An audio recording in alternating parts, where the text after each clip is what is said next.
Hi, everyone. Sorry.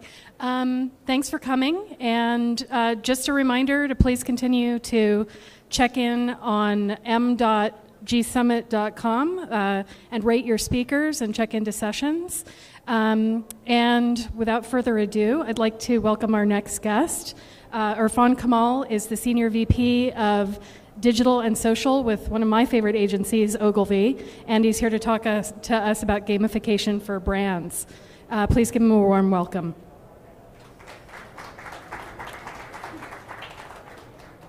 Okay, so welcome to a discussion about brand gamification. It's quite different than a lot of other things that you see. It has its own particular challenges, and I'll walk through some of those challenges as well as providing you with some examples of some specific cases where we implemented gamification. So my role at Ogilvy is to supervise our global social strategy. So I look at our products, partnerships, and some of our analytics. And I also look a lot around innovation, which are some of the things I'm going to talk about today. So some of the key things that I want to make sure that we get as takeaways here is to understand, firstly, what do brands want? So what are the key things that brands are looking for from gamification? It seems very basic, but it's tremendously important. Second thing is, what are different levels of gamification as brands perceive them? I'll walk through a whirlwind tour of about 8 different case examples of gamification, provide you some tips and lessons learned, and answer any questions.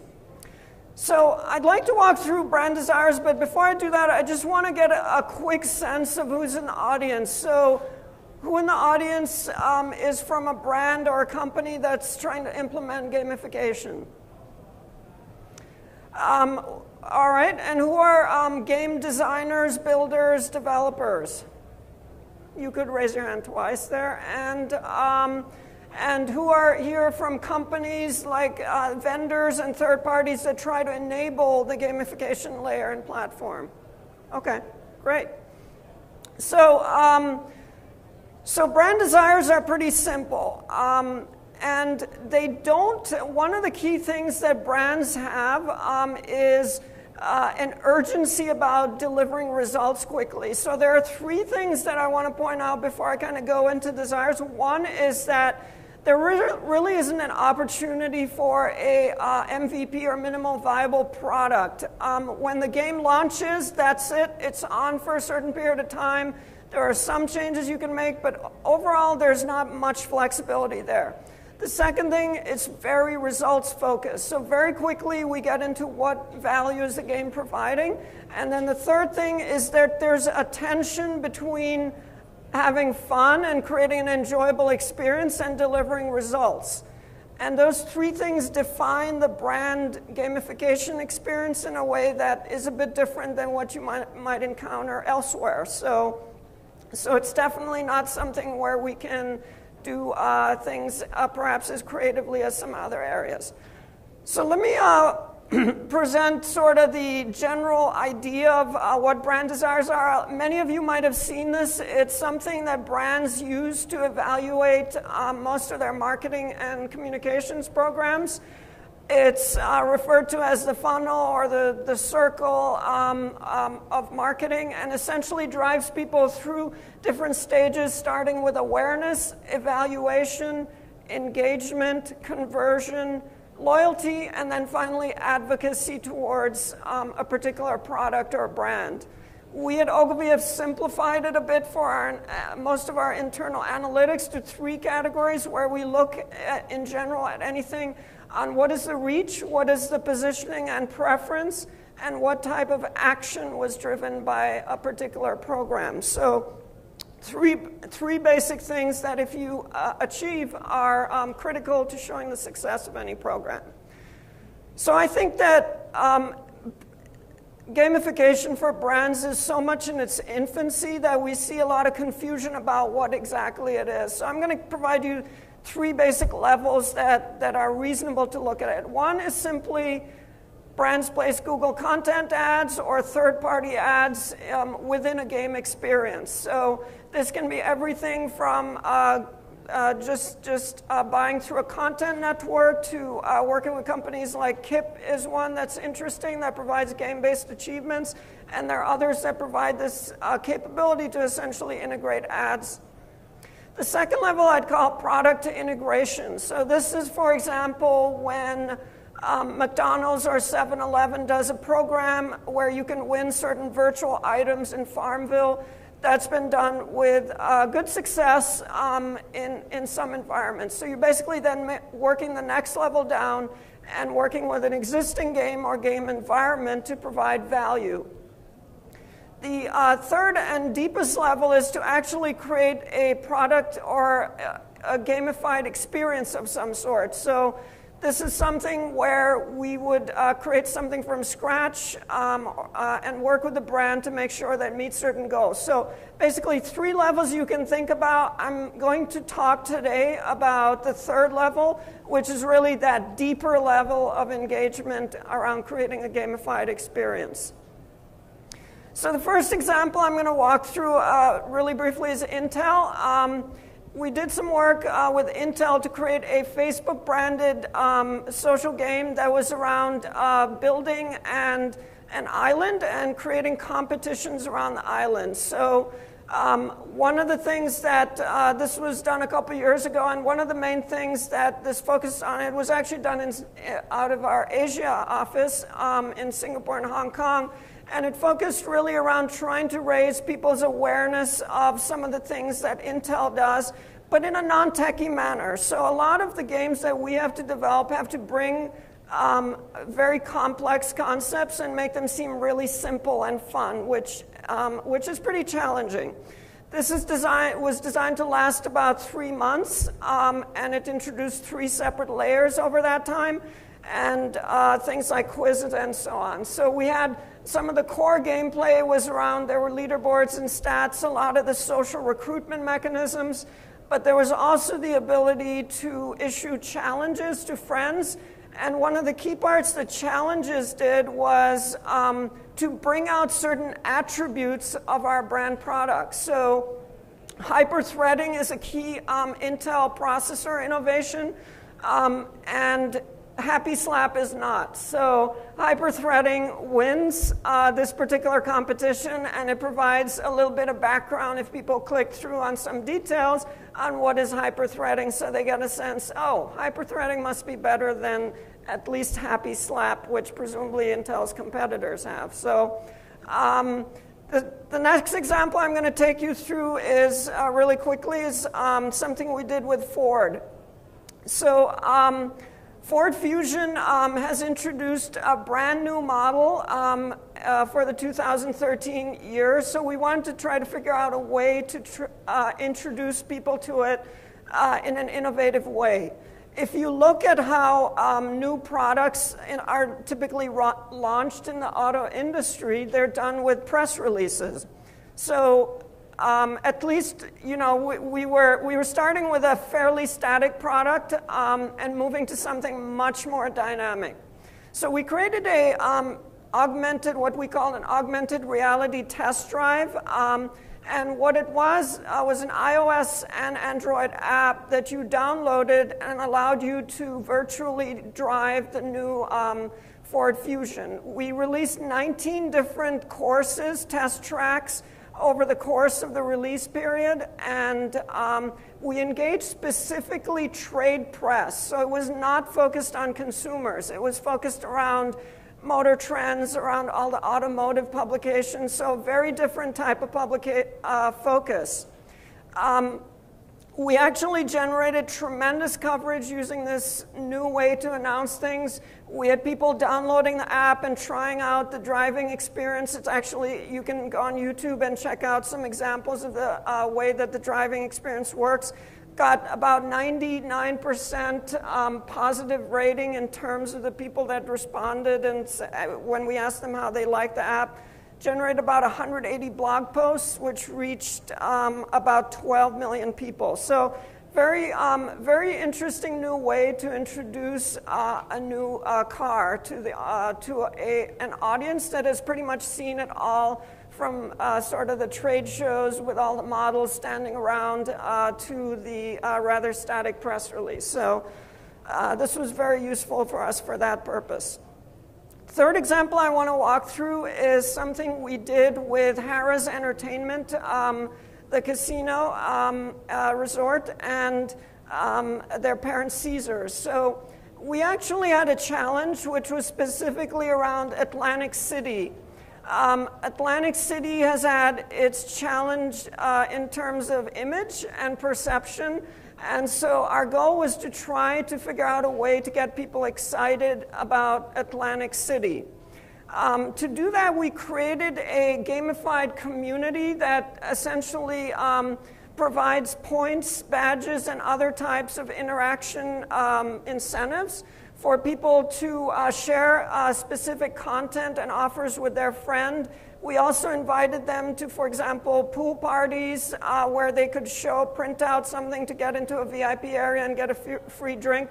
So lots of things that allowed them to have very special experiences that were tied to their level of participation and to their point accrual. One of the really interesting things about this program that we found through the process was we actually started it without displaying the leaderboard and the badges, and we added it halfway through.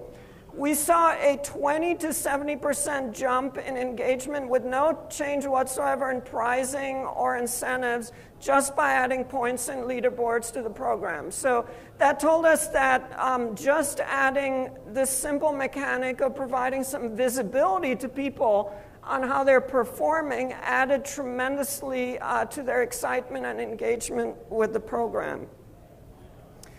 The next example is with a solar power company called SunPower. SunPower is one of the world's leading solar panel manufacturers. They have a lot of interesting technology. Again, faced with this environment where they were trying to figure out how do we show people the benefits of solar in a way that's not as dry as reading a physics textbook. So we had to try to come up with a way to do that, and also, importantly, to generate leads. So another big thing for them was to try to generate actual business out of this. So we thought about it. We did a lot of research. Again, remember, you only have one chance with a lot of these brand games. There's not a huge level of iteration in most experiences. So we did a tremendous amount of research to understand what type of game we should launch. Should we do more Vanna White, Wheel of Fortune, or Alec Trebek, Jeopardy? So we came up with, by doing research on the audience, we decided to do more of a Jeopardy game or more of a sort of trivia game around solar power facts. And we got a lot of positive engagement and participation out of that experience. We added leaderboards. There's an ability to have badges and to track all your experience around this. And eventually the goals were to be able to win a full SunPower system installation worth about $25,000, and then other prizes from partners as well.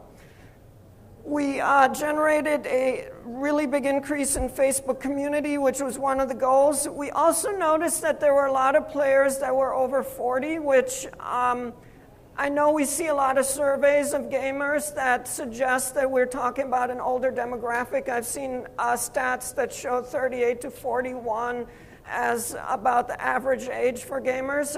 But we saw this in a real case here, and it was very interesting and useful to our clients here to understand that they were reaching a pretty broad market with a game, which is always a big concern we get.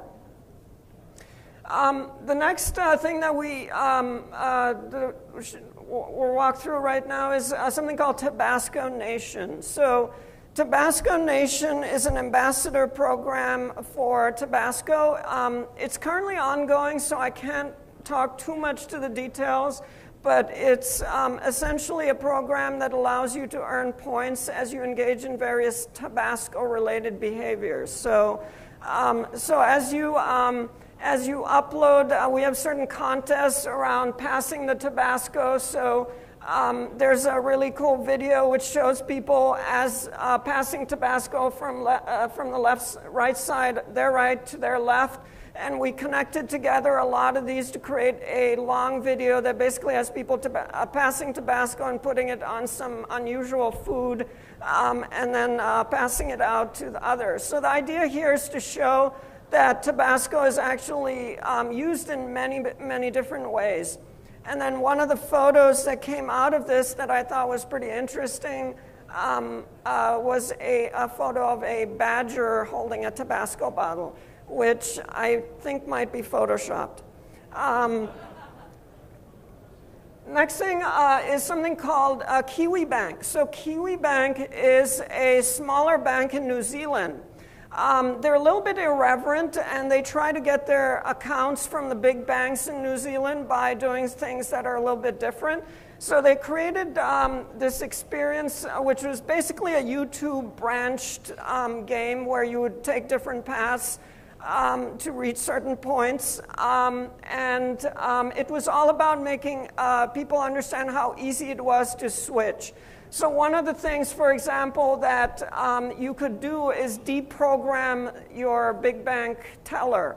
And this involved asking certain questions, how easy is it to switch? And of course, the guy says it's not that easy, and you zap him. So that's kind of the deprogramming experience, which actually got tremendous engagement. A lot of people were talking about it and enjoying. Again, not for every bank, but for Kiwi Bank, it worked really well. They achieved triple their campaign objective of switching people switching accounts from bigger banks. So very successful from their viewpoint.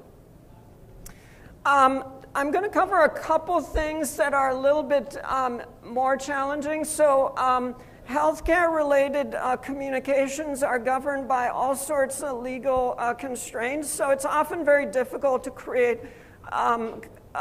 very expansive game environments or experiences. What we were able to do is work with footballers to create awareness around ankylosing spondylitis, which is a condition that no one really goes to research in their spare time. So we wanted to kind of add some reason for it. So we actually engaged footballers to talk about this and drive people towards a game where they could throw in balls and compete to score goals with players that come in from the left-hand side of the screen. As they do that and score certain levels, they're given a bit more information about AS. And it turns out that this experience was very successful in the target, which was specifically men and women 18 to 40 years old.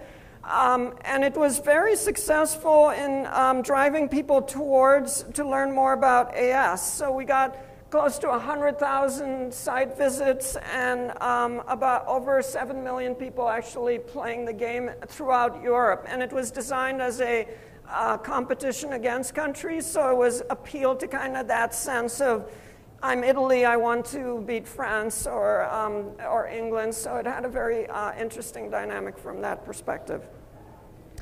And then finally, I want to cover a really quick example of an enterprise program that we've just kicked off within Ogilvy. We're partnering with a company called Cred to create a leaderboard around influence. So Cred, the goal here was to educate and inform and challenge people through our very large company, tens of thousands of people, initially starting with a couple offices in New York and London, to learn more about what's social influence and to compete. So we have some fun prizes. The London people that gain the most social influence are going to be entered to win a prize to a trip to South by Southwest next year. So there's this element of trying to have fun, keep track of your leaderboard, which we project on office monitors and give a sense for internal competition. So I'll go quickly through some lessons learned. I mentioned iteration is not easy, so it's important to start quickly. We had to do a lot of research up front to understand the audience interests fairly quickly. So SunPower, I talked about, that it's a solar genius type program. Ford, the auto journalists love test drives in real life, so why not provide them something that provides that in the comfort of their home? Mechanics lessons, casual, short duration play works best. No penalty for starting late because a lot of people join at different times, and it was really important not to penalize them for that. Again, we need to have rapid rewards. It's not a game people play over time. And then we want to make sure that we increase engagement, and so we saw that points and rewards work really well. We want to keep the rewards small. We don't want it to be all about the rewards. One thing that we really learned is it's not about just as many, 20 different rewards features. It's not at all about that. It's choosing the 1 or 2 or maybe 3 features that really speak to the behavioral aspects of your audience. So really understand your audience well and create a program that's not overkill for them. So something that appeals to 18 to 24-year-olds won't appeal perhaps to a different demographic. And then in terms of platforms, we saw iOS was by far one of our highest downloads. This was a little while back, so I think some of that may change over time. So that's a summary of the main things that we learned. I think that the key takeaways are think really carefully about the audience, the goals, and the brand personality. So deprogramming and zapping people worked for Kiwi Bank, but probably not for Intel. So there are a number of things to keep that in mind as you go through creating branded experience, and hopefully this provides a quick summary of that. Great. Thank you so much, Irfan. We have a little bit of time for questions. Anybody like to ask him anything about these campaigns? Anyone? Thanks.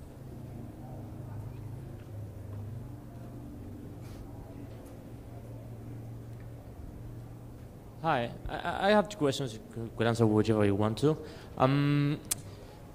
First of all of these efforts you described as examples, what I understand, are driven for a single product or time period, and it finishes. I'd like to know your thoughts about using gamification with brands in order to maintain long-term customer loyalty, and what are your thoughts about that?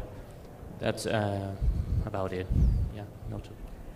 Yeah, that's a great question. I really think the promise is in creating those experiences that are long-term, and much like the mileage and loyalty programs that started 10, 20, 30 years ago, started to create that for the travel industry. I think that we can create those same sort of longer-term experiences in a wide range of other industries. So I think that what you're seeing is the first step to try to figuring out how do we engage people. I think one of the biggest things that we see is a lot of these games being created for marketing value in a very short term, and they're very effective. So they're useful. But we are trying to build models now that look at things like how do you create, for example, a social or gamified CRM program that can last for the next 15 years and provide really quantitative value, engage people over a much longer time period.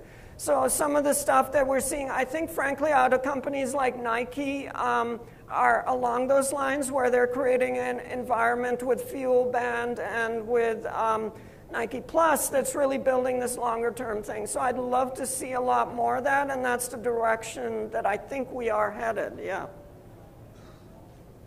Hey there, thanks. It was a good presentation.